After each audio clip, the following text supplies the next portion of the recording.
Let's be honest, gaming is not in a good state right now, especially the first-person shooter genre. Call of Duty no longer feels like Call of Duty. Battlefield no longer feels like Battlefield. The top dogs in the FPS genre are making games that have seemed to forget what made them popular and loved in the first place. Hardcore fans of both series are unhappy with the direction these franchises are moving towards. To be fair, Call of Duty is probably more popular now than ever before, so I doubt Activision cares about catering to their traditional old school players. But Battlefield, on the other hand, are in a lot of trouble. The release of Battlefield 2042 was shocking, to say the least. The game was broken, and staple features that were iconic and loved by the majority of the player base was removed. Why? I'm all for innovation, but instead of replacing features that are loved and adored, they should be kept and improved upon, not scrapped. It's like the franchises are taking one step forward and two steps back. I think both franchises are trying to be more like one another, instead of doubling down on what made them each uniquely popular to begin with. The FPS genre needs more competition. When Call of Duty released COD 4, marking the beginning of the golden age of COD, they had multiple competitors. Look at this place. 50,000 people used to live in the city. Now it goes down. Such as Battlefield, Halo, Medal of Honor, to name but a few. Competition is good and healthy. Competition forces all game development studios to innovate and actually support their customers. Thankfully, we are starting to see newcomers come back into the FPS market once again. Ubisoft recently released X-Defiant, which aims to directly compete with Call of Duty in the traditional arcade shooter 6v6 style. Battlefield, on the other hand, also has a new competitor.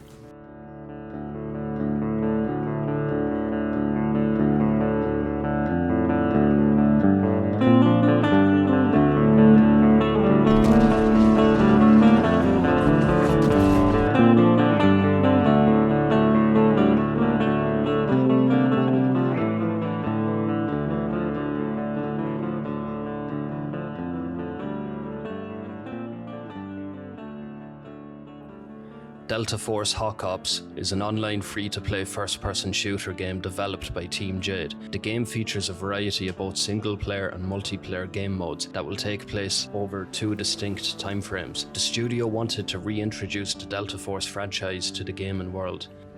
In 1993, players will be boots on the ground as an elite Delta Force operator. The campaign will use the latest Unreal Engine graphics and technology to retell the story as shown in the movie Black Hawk Down. Street battles and night ops will take place in Mogadishu and around helicopter crash sites. Jumping forward to another timeline for their multiplayer modes, in 2035, players will take on the role of an elite member of a peacekeeping force founded by former Delta operators. Players are deployed to the mysterious region of Ashura to investigate the illegal activities of the Havoc Corporation. But before I dive deep into the Delta Force Hawk Ops game and examine the information currently available to us, I want to look closer at the development studio behind the game. Team Jade are a studio based in China with offices in both Canada and the United States. In October 2019, the studio released Call of Duty Mobile alongside Activision, and in May 2020, the studio announced X343 Industries and Ubisoft developer Scott Warner as studio head in North America to directly work on a first-person shooter for the PC and console market. In May 2021, the studio group also announced a strategic partnership with Xbox Game Studios. The current developers speak fondly of playing the original Delta Force and Delta Force 2 game in China, and the game is said to have been widely popular over there at that time. The developers wanted to reintroduce the Delta Force franchise to the gaming market and utilize the latest technology, the latest Unreal Engine graphics, to retell the story of the Battle of Mogadishu. Now, for the interesting part. The game will be released with two separate multiplayer modes. Havoc Warfare mode is your traditional multiplayer mode, where two teams with 32 players each will fight against one another on a large-scale map. It is believed that the game mode will be similar to Conquest from the Battlefield series. However, players who have already played the game at GamesFest said that the game mode they played was similar to War from Call of Duty World at War.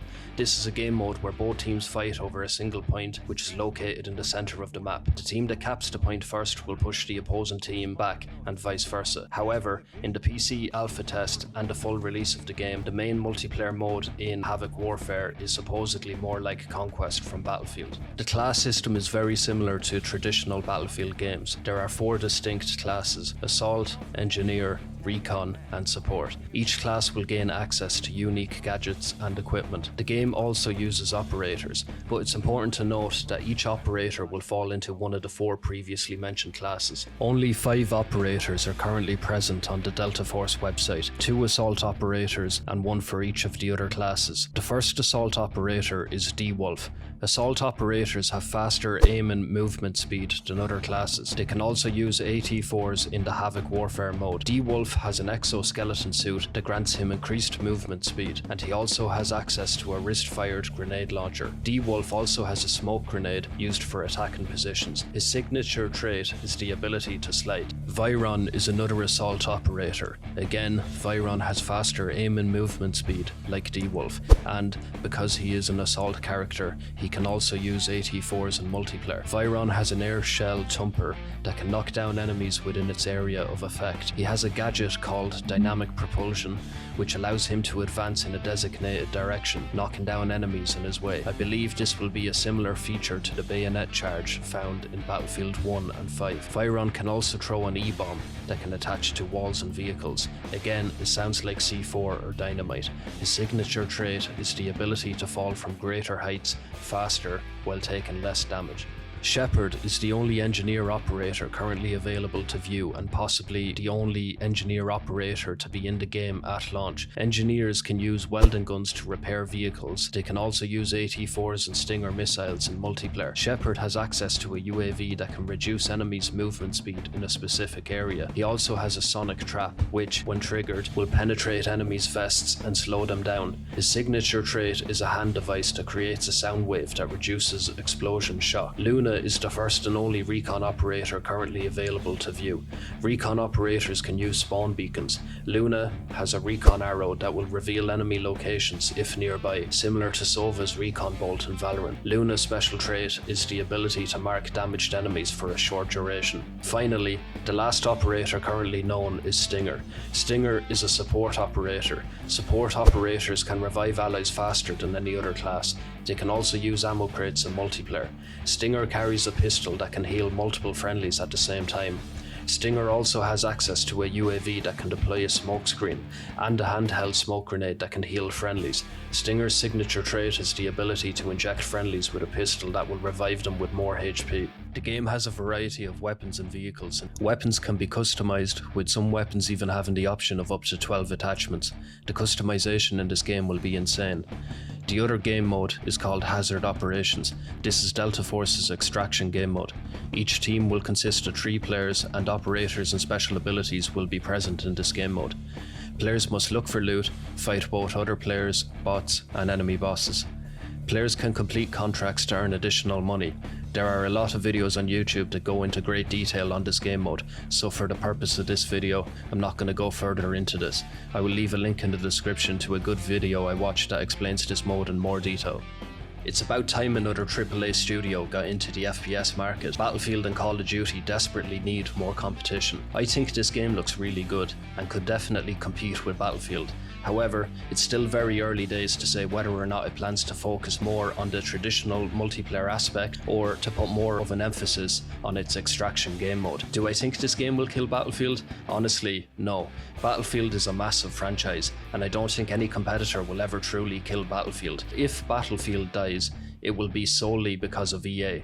I do think having a competitor though, like Delta Force, can force EA and DICE to improve the Battlefield series. I also don't think a game with operators and special abilities will really cater to the more traditional Battlefield fanbase. I want to talk about some of my concerns for Delta Force. The game is releasable in 3 game modes, and it's completely free to play. There's a lot of content in the game, but surely there's a catch. Most of us are probably thinking the game will be littered in microtransactions and cosmetic skins. Another aspect I want to talk about, some of you might find it wacky, but in the extraction game mode, after completing a contract, the players are rewarded with valuable data. I wonder if the team behind Delta Force are planning to collect and sell our data to third parties. This isn't new in video games, but with the game studio being based in China and the recent news about TikTok's privacy policy, it wouldn't surprise me if it's something that we learn more about in the future. Delta Force Hawk Ops will be launching relatively soon for PlayStation 5, Xbox Series X and S, iOS, Android, and of course, PC. However, the exact date is yet to be decided. The PC alpha test will launch on Thursday, July 18th. You can wishlist the game right now on Steam and apply for the PC alpha test directly on their website. So, if you want to have a chance of playing the game, make sure you apply quick. If you'd rather wait and see how the game looks and feels, I'm sure there will be tons of content about Hawk Ops released in the coming weeks. I'll leave a link to the Steam page below for the game also, and a link to the website in the description below. If you enjoyed this video, please leave a like and let me know what you think about Delta Force in the comments. Thanks for watching. Bang, bang, bang, bang.